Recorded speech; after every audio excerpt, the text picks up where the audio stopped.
هيوت أبزا مدربتشا التودا تريد راح نترأيلو نحصير وان راما يكونت نقول وليدنا مشات النعر بلا كم صلال التحلف كنتو مدرخ طرحون يكونت سب كابز الرأين زدهسسن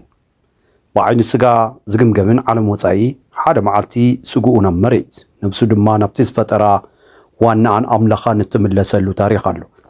نبسو دما تعبينا يفرد معلتي تا معلتي نايكلتزل عالمو من قدتات مجمر تايا سبات أبزا من رزيقا كنبرك لو بزعبات صباح يجنقو نبرتي خعبتو بيتن انسانيانسو نقرقن كله اختار فيه اتزعبين فتصوم زي ترفن حققن اتدحري موت صلى هيوتي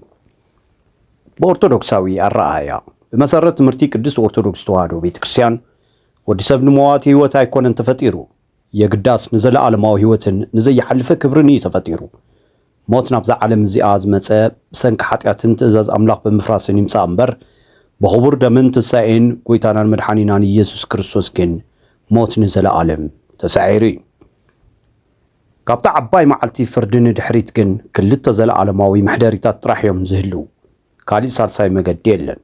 كلتا فتصوم تسعررت عالمات راحيهم زلو نساتهم دما منقسة سماياتن جهنم بأساتني مداني عالم كريستوس أو ونجيل بزعباتها معلتتيا كمهر كالو نتفردي فتصوم نصر بزخواني قال كمزيلي عمتو زياتهم نامناي زل عالم كتصاع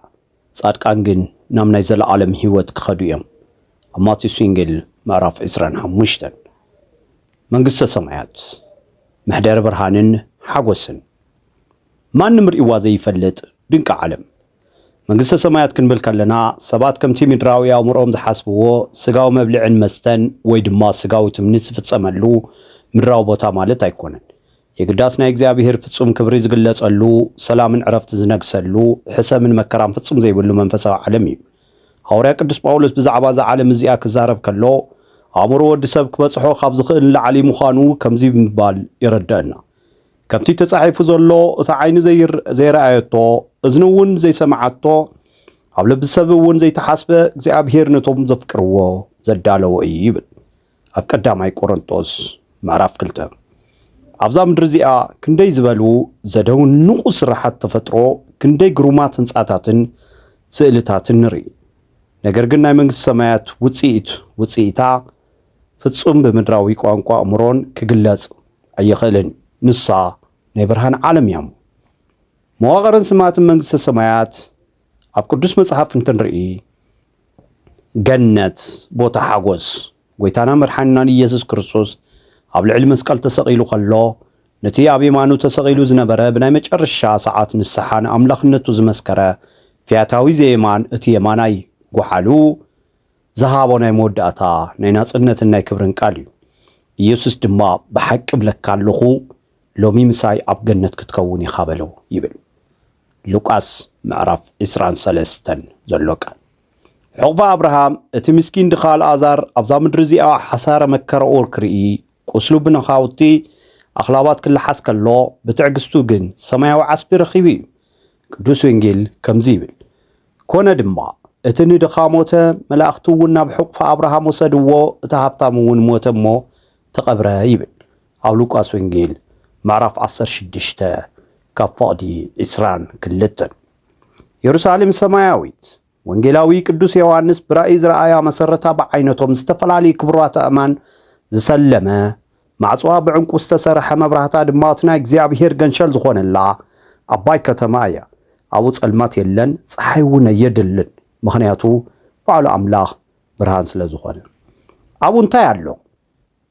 መንግስተ ሰማያት ዘሎ ህይወት ፍጹምና ዕረፍትን ምስጋናን ህይወት እዩ ኣብዛ ምድር እዚኣ ሰብ ካብ ሕማም ካብ እርጋን ካብ ሞት ካብ ድኻም ፍጹም ይድሕንን እዩ ኣብኡ ግን እዚ ኩሉ የለን ቅዱስ ዮሐንስ ኣብ ራእዩ ከምዚ ኢሉ ጽሒፍዎ ኣሎ ኣምላኽ ድማ ንብዓት ኩሉ ካብ ዓይነቶም ክሕበስ እዩ እቲ ቀዳማይ ሓሊፉ እሞ ደጊም ሞተ ይኸውንን እዩ ደጊም ሓዘን ወይ ጭራሕ ምራሕ ወይ ስቃይ ኣይክኸውንን እዩ ራእይ ዮሐንስ ምዕራፍ 21 كفو دربات أب سماوية يرساليم صادقان مس ملائكتي سماعتاتن قدوسانن بحبار بمخان زي سلكي مسكانا يقربو اتزعبي حقوس كن እግዚአብሔር ገጽ ንገጽ ምርአይን ናይ ባህሪ ብርሃኑ ከም መግቢና ተመገብካ ንዘለዓለም በሓጎስ ምንባርን እቲ ካልኣይ ድማ ገሃነመ እሳት ቦታ ዘለዓለማዊ ስቃይን ጸልማትን እዩ ኣብዚ ክፋል እዚ መበቆል ትርጉምን እቲ ቃል ገሃነመ እሳት እግዚአብሔር መጀመርያን ወዲ ሰብ ኣይኮነን ዘዳልዋ የግዳስ ንሰይጣንን ሰራዊቱን ነቶም ካብ ክብሮም ዝወደቁ መላእኽቲ ጸልማትን ያተዳልያ ነገር ግን እግዚአብሔር ትእዛዝ ዝነዓቁ ንስሓ ዘይኣተውን ኣብ ሓጢኣቶም ጸኒዖም ዝነበሩን ሰባት እውን ብምርጫኦም ናብ ቦታ እዚ ይኣትዉ ገሃነም ዝብል ቃል ካብቲ ገሄኖም ስንጭሮ ወዲ ሄሮም ዝብል ምድራዊ ቦታ ስም ዝመፀ እዩ እዚ ስንጭሮ እዚ ኣብ ጥቓ ኢየሩሳሌም ዝርከብ ኮይኑ ናይታ ከተማ ስራሕትን ቆሻሻን ከምኡ ዝሞቱ እንስሳታት ዝድርበየሉ ነበረ እቲ ርስሓት ክጠፍእን ጨና ከም ዝኸየምፅእን ድማ ፍጹም ዘይጠፍእ ሓዊ ይነደሉ ነበረ ትልን ሓሳርን ዘይፍለዮ ቦታ እውን ነበረ ጎይታናን መድሓኒናን ኢየሱስ ክርስቶስ ነዚ ቦታ እዚ ንሰባት ብፍጹም ንጹር ምስሊ ከረድኦም ኢሉ ናይ ዘለዓለም ቅጻዕ ምሳሌ ገይሩ ተጠቂሙሉ ኣሎ መጽሐፍ ቅዱሳዊ መግለጺታት ቅዱስ መጽሐፍ ብዛዕባ እዚ ናይ ፍርዲ ቦታ እዚኣ ክገልጽ ከሎ ኣዝዩ ዘስደምም ቃላት እዩ ዝጥቀም መድሓኒና ክርስቶስ ብዛዕባ እዚ ፍርዲ እዚ ክጥንቀቕ ከሎ ከምዚ ይብል ኣብታ ትልኦም ዘይመወትሉ ሓወኦም እውን ዘይጠፋኣሉ ቦታ ገሃነም ይብል ማርቆስ ወንጌል ምዕራፍ 4 እዚ ገሃነም ዘሎ ሓዊ ከምዚ ንሕና ኣብዛ ምድሪ እዚኣ እንጥቀመሉ ብርሃን ዝህብ ሓዊ ኣይኮነን እዚ ናይ ምድሪ ሓዊ ብርሃን ኣለዎ ናይ ገሃነም ሓዊ ግን የንድድ ግን ድማ የጸልምት ናይ ጸልማት ሓዊ እዩ ሰብ ክነድድ ከሎ ሰብ ይረአን ፍጹም ጽልግልግታ እዩ ብተወሳኺት ፍርዲ ዝመልአ ጸልማትን ስቃይን ኣብ ወንጌል ማቴዎስ ከምዚ ተገሊጹ ኣሎ ሽዑት ንግውስ ንገላውኡ በሎም ኣዳውን ኣጋሩን ኣሲርኩም ናብቲ ኣብ ወፃኢ ዘሎ ጸልማት ደርቢይዎ ኣብኡ ብኽያትን ምጉር ማጫስናንን ክኸውን ይብል ማቴዎስ ወንጌል ምዕራፍ 22 ካብ ፍቕዲ 13 ገሃነም ማለት ፍጹም ካብ እግዚአብሔር ቸርነት ካብ ፍቕሩ ካብ ብርሃኑ ምፍላይ ማለት እዩ እግዚአብሔር ኣብ ዘይብሉ ቦታ ድማ ፍጹም ስቃይ ጭንቀት ጸልማትን ተስፋ ምቑራጽን ጥራሕ እዩ ዝነግስ ኣብኡ ድሕሪ ሞት ንስሓ የለን ናብቶም ክልተ ዓለማት ዝወስዱ መንገድታት እታ ጸባብን ገፊሕን መገዲ እግዚአብሔር ንወዲ ሰብ ሓሳብን ናጻ ፈቓድን ሂብዎ እዩ ብግዲ ናብ ገነት ወይ ብግዲ ናብ ገሃነም ኣይሰዶን እዩ ሰብ ኣብዛ ምድሪ እዚኣ ክነብር ከሎ ብሰርሖ ስራሕን ብዝመረጾ ምርጫ መገዱ በዓል ይውስን ጎይታና ወንጌል ክምህር ከሎ ነዘን ክልተ መገድታት ሙሉእ ንባቡ ከምዚ ኢሉ ገሊጽዎን ኣሎ እታ ናብ ጥፋት ትወስድ ደገስ ገፊሕ መገዳ እውን ዓባያ እሞ ብኣዝኣትዉ ብዙሓት እዮም እታ ናብ ህይወት ትወስድ ደገስ ድባብ ጸባብ መገዳ እውን ቀጣንያ እሞ ዝረኽብዋ ድማ ውሕዳት እዮም ይብል ማቴዎስ ወንጌል ምዕራፍ 7 ካብ ፍቕዲ 13-14 ዘሎ እታ ገፊሕ መገዲ ናይ ሓጢኣት ናይ ትዕቢት ናይ ስጋ ፍቓድ ንስሓ ዘይምእታው ንድኻታት ዘይምሕጋዝ መገዲያ ከደላ ከለኻ ትጥዕም ትመስል መወዳእታ ግን ጥፍኣት እዩ እታ ጸባብ መገዲ ግን ናይ ንስሓ ናይ ትሕትና ናይ ፍቕሪ ጾምን ጸሎትን መገዲያ ናይ ቅዱሳን ኣቦታት ምስክርነት ኣብዚ ክፋል እዚ ናይቶም ቅዱሳን ኣቦታት ዓሚቕ ትምህርቲ ክንሰምዕ ከለና ቅዱስ ኤፍሬም ሶርያዊ ብዛዕባ እታ ናይ መላእ ወዲ ሰብ ናይ ድሕነት ተስፋ ዝኾነት እመቤትና ቅድስት ድንግል ማርያም ክምስክር ከሎ ከምዚ ይብል ኣንቲ ውእቱ ተስፋሁ ለኣዳም እመይሰደድ ገነት ወለዮሐንስ እምነ ኣሁዛተ ማእሰርቱ ለሞት ኣዳም ካብ ገነት ምስተሰጎጎ ተስፋኡ ንስኺ ነበርኪ ንሔዋን ድማ ካብቲ ዝኣሰራ ናይ ሞት መእሰሪ ተስፋ ህይወታ ነበርኪ ኣብ ውዳሴ ማርያም ዘሐሙስ ዝተገልጸ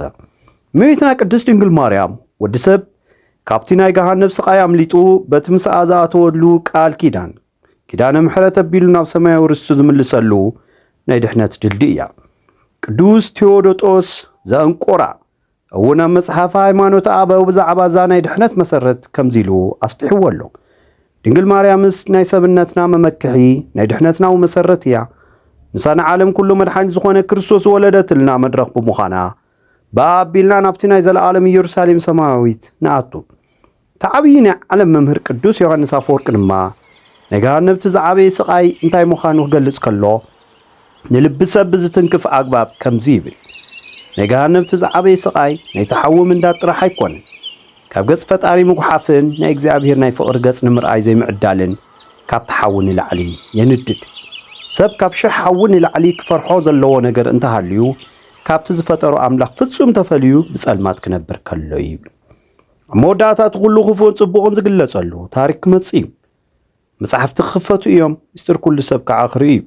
ሐዋርያ ቅዱስ ዮሐንስ ኣብ መጽሓፍ ራእዩ ከምዚ ኢሉ የጠንቅቐና ሙታት እውን ዓበይትን ንኣሽቱን ኣብ ቅድሚት ዝፋን ቆይሞም ረኣኹ መጽሓፍቲ እውን ተኸፍቱ ካልእ መጽሓፍ ድማ ተኸፍተ ንሱ እውን መጽሓፍ ሕይወት እዩ እቶም ሙታት እውን ከከም ግብሮም በቲ ኣብ መጽሓፍ ተጻሒፉ ዘሎ ተፈርዱ ይብል ኣብ ራእይ ዮሐንስ ምዕራፍ 20 ካብ ፍቕዲ 12 ሽዑ ሕብሪ ስጋ ምድራዊ ሃብቲ ስልጣን ውርይነት ፍጹም ዋጋ ይብሎምን ሽዑ ዋጋ ዝሃልዎ ሓደ ነገር ጥራሕ እዩ ንሱ ድማ መጽሓፍ ሕይወት ዝተጻሓፈ ናይ ጽድቅና እምነትን ስራሕ እዩ ናይ ተስፋ መልእኽቱ ነገር ግን እግዚኣብሔር ጻዲቕ ፈራዲ ጥራሕ ኣይኮነን መሓርን መስተዋደድን ኣምላኽ እዩ ፍጹም ንስሓ ንዝኣትዉ ሰብ ማዕፁኡ ርሑው እዩ ሐዋርያ ቅዱስ ጴጥሮስ ከም ዝጸሓፉ ወይታስ ኩላቶም ናብ ንስሓ ክበጽሑ እምበር ማንም ክጠፍእ ስለ ዘይደሊ ምእንታኹም ይዕገስ ኣሎ እምበር ከምቲ ገሊኣቶም ዝመስሎም ተስፍኡ ኣየደንጉን ይብል ኣብ ካልኣይ ጴጥሮስ ምዕራፍ 3 ዘሎ ቃል ሎሚ ብህይወት ዘለናሉ ዘመን እዛ ትንፋስ ዘላትና ሰዓት ናይ ንስሓን ናይ መንግስቲ ሰማያት ማዕጾ ናይ መንኳሕኩሒ ፍጽምቲ ግዜና እያ ንስሓ ኣቲና ህይወትና ክነዕሪ ይግባእ ኣምላኽና እግዚኣብሔር ብደሙ ካብ ዝዓደጋ ቅዱስ ቤተ ክርስቲያኑ ፍጹም ከይፈለየና ካብ ስቃይን ጭንቀትን ገሃነመ እሳት ሰዊሩ ኣብ ናይ ቅዱሳኑ ማሕደሪ በመንግስተ ሰማያት ብጸጋም ከይኮነስ ብየማኑ ኣቂሙ ናይ ዘለዓለም ርስቱ ክንወርስ የብቃዓና ወስብሐት ለእግዚአብሔር ወለወላዲቱ ድንግል ወለመስቀሉ ክብር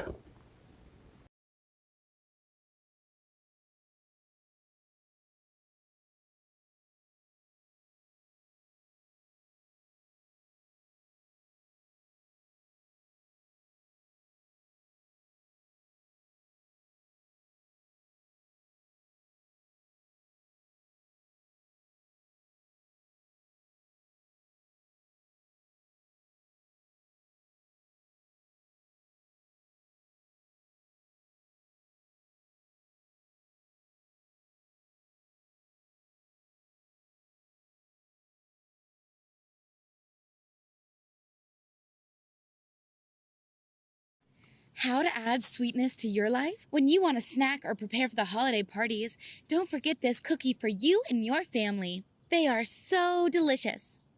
Also, these cookies are keto-friendly and vegan. Each cookie only has a few grams of sugar.